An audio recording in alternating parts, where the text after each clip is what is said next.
यह वीडियो मेरे दो बच्चों अनुद्वेग और स्वसा अनुद्वेग को समर्पित है, जो दोनों बहुत समझदार बच्चे हैं। भगवान के अस्तित्व पर सदियों से बहस होती रही है। आज हम एक अनूठा दृष्टिकोण अपना रहे हैं, तर्क का उपयोग करके भगवान के अस्तित्व की संभावना का अनुमान लगाना। हम 50% के तटस्थ बिंदु से शुरू करते हैं, एक प्रारंभिक बिंदु जो अनुभवजन्य प्रमाण की अनुपस्थिति में विश्वास और संदेह के समान भार को दर्शाता है। 50% के इस प्रारंभिक बिंदु से शुरू करते हुए हम निम्नलिखित घटाने और बढ़ाने वाले कारकों के आधार पर भगवान की उपस्थिति की संभावना का अनुमान लगाते हैं।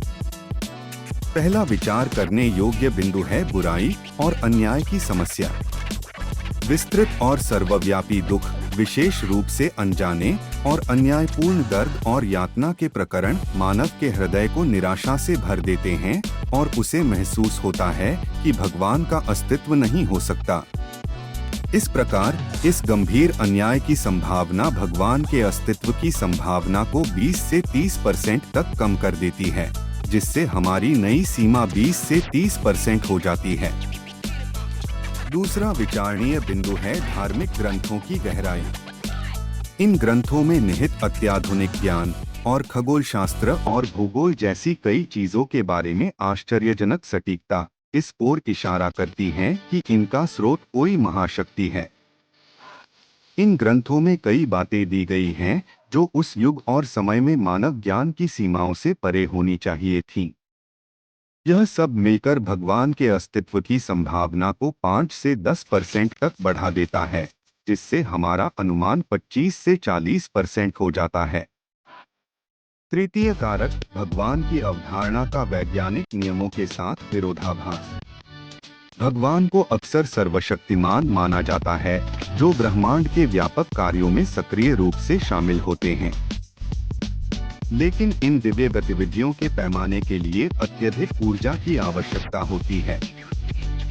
भगवान को यह ऊर्जा कहां से मिलती है?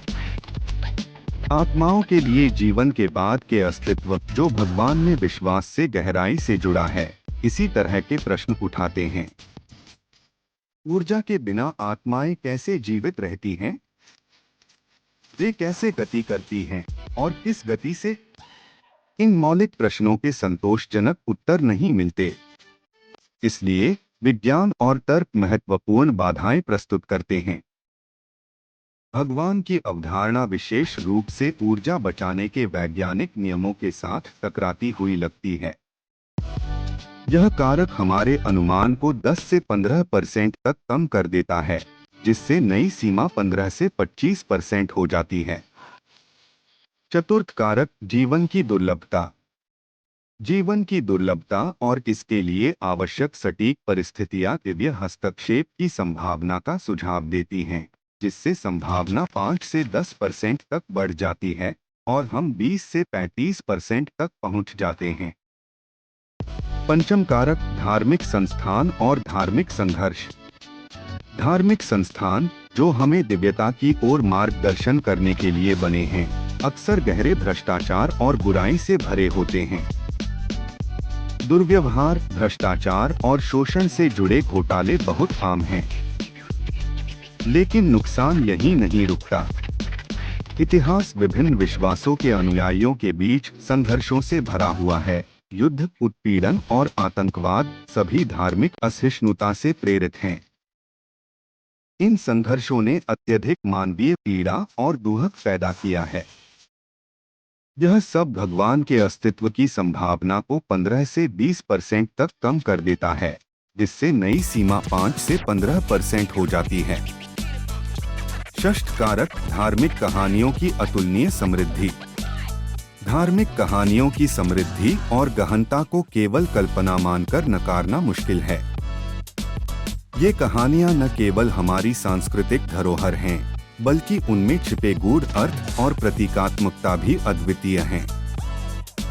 धार्मिक कहानियों की अतुलनीय समृद्धि भगवान के अस्तित्व की संभावना में 5% की वृद्धि करती है, जिससे सीमा 10 से 20% हो जाती है। सप्तम कारक मानव चेतना और नैतिक अंतर्ज्ञान। मानव चेतना और मानव का नैतिक अंतर्ज्ञान विकासवादी स्पष्टीकरण से परे प्रतीत होते हैं। ये दोनों मानव की विशेषताएं संभावना को 10 से 15% तक बढ़ाती हैं, जिससे संभावना 20 से 35% हो जाती है। इस प्रकार पूरी प्रक्रिया के बाद भगवान के अस्तित्व की संभावना 20 से 35% निकल कर आती है। यह कोई निर्णायक उत्तर नहीं है, लेकिन यह एक कालातीत प्रश्न का तर्कसंगत दृष्टिकोण है। आप इन कारकों का उपयोग करके अलग अलग प्रतिशत निर्धारित कर सकते हैं और अपनी संभावना का अनुमान लगा सकते हैं। आप इन कारकों को संपादित कर सकते हैं या नए कारक बनाकर उनके लिए भी प्रतिशत निर्धारित कर सकते हैं। कुल मिलाकर हमारे द्वारा अपनाई गई प्रक्रिया और अंतिम प्रतिशत या फिर आपके अपने कारक, प्रक्रिया और प्राप्त प्रतिशत को नीचे टिप्पणी देकर साझा करें। आपकी टिप्पणी से सभी को लाभ होगा।